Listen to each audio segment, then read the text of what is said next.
તમારો ભાઈ મુશ્કેલીમાં હોય છે ત્યારે તમારાથી જલસા ના કરાય. શેરબજારમાં કદાચ તમારા ભાઈએ ગુમાવી દીધા હોય એ વખતે જો તમે જલસા કરતા હો ને, આ તમારો સ્વજન કેન્દ્રિત પ્રેમ નથી. તમારા બાપને કદાચ કેન્સર થયો હોય, તમારી માને હાર્ટ એટેક આવી ગયો હોય, તમારા પરિવારમાંથી કોઈ સ્વજન જ્યારે હોસ્પિટલમાં એડમિટ થયું હોય, તમે મૂવી જોવા જઈ શકો, તમે રખડવા જઈ શકો.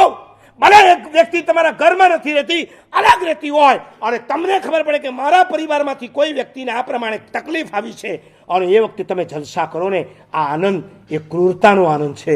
આના જેવો ક્રૂર આનંદ બીજો કોઈ ના હોઈ શકે. સ્વજન કેન્દ્રિત પ્રેમ હોય અને પોતાનો સ્વજન ડગલે ને પગલે દેખાતું હોય. ઘણી વખત આપણે સાંભળીએ છીએ ને, અને પાડી નાખો અને પછાડી નાખો, આવા શબ્દો તો ઘણી વાર સાંભળ્યા. હવે એવા શબ્દો મારે સાંભળવા છે.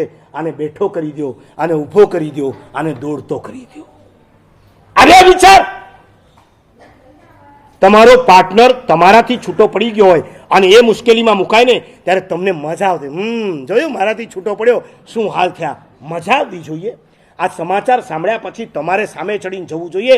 આપણા ગઈ ગુજરી બધી ભૂલી જા, અત્યારે તું તકલીફમાં છે, લે મારા તરફથી આટલા, ગણવાના તારે પણ નથી, મારે પણ નહીં, તારે આપવાના પણ નથી, અને મારે લેવાની ઈચ્છા રાખવાની પણ નથી. આવું જો તમારામાં હોય ને તો હું માનું કે તમારામાં સ્વજન કેન્દ્રિત પ્રેમ છે.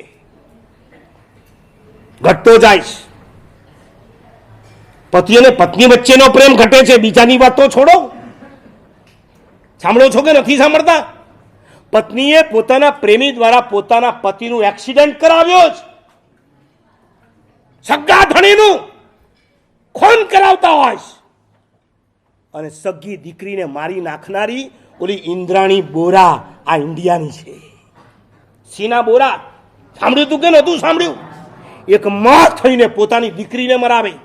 હજી એક કેસ લટકતો છે, તલવાર કેસ. દિલ્હીનો નુપુર તલવાર, આરુષી તલવાર, કોણે કોને હોકી સ્ટિક મારી હેમરાજને આરુષીને પતાવી દીધા. એ નુપુર દંપતી જે ડોક્ટર કહેવાય, ગ્રેજ્યુએટ કહેવાય, આ અપેક્ષાએ સેલિબ્રિટી જેવા કહેવાય, અને સગી દીકરીને ખતમ કરી નાખે. એવો કાળ જ્યારે ચાલી રહ્યો હોય, એવા કાળમાં મારે તમારી પાસે અપેક્ષા છે, બીજા સાથે નહીં તો કમસે કમ તમારા મા બાપ અને તમારા ભાઈ બહેન સાથે તો પ્રેમ વધારતા છે. લગ્ન તમે બે ભાઈ હો, દેરાણી ને જેઠાણી તમારા ઘરમાં હોય, તમે બે ભાઈ વચ્ચે એટલો સંપ હોવો જ જોઈએ કે બેવને ભેગા કરીને કહી શકો કે જુઓ, તમારા આવ્યા પછી પણ અમે આ ઘરમાંથી છૂટા નથી થવાના. આવતીકાલે કદાચ તમને ન ફાવે, તમે આ ઘરમાંથી નીકળી જજો, અમે બે ભાઈ છૂટા નહીં પડીએ. મને ક્યારેક કોઈક એવા શ્રાવિકાબેન મળે, મને કહે કે મારા સાહેબ, એમને એમના ભાઈ ઉપર એટલો પ્રેમ, હું મજાકમાં એમને કહું પણ ખરી કે તમે મારી સાથે પરણ્યા છો કે તમારા ભાઈની સાથે પરણ્યા છો. આખા દિવસમાં બે ભાઈ ભેગા ન થાય તો મારા સાહેબ એમને રાત્રે ઊંઘ ના આવે. આજના કાળમાં આવું સાંભળીએ ને ત્યારે રોમ હર્ષ થતો હોય, કારણ કે પરણ્યા વગરના બે ભાઈ પણ હવે ભેગા બેસતા નથી.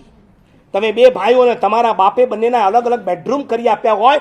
મારા બેટા સાંજ પડે રૂમની અંદર ભરાઈ જાય, અને કામ પડે ટેલિનોર ટુ ટેલિનોર ફ્રી.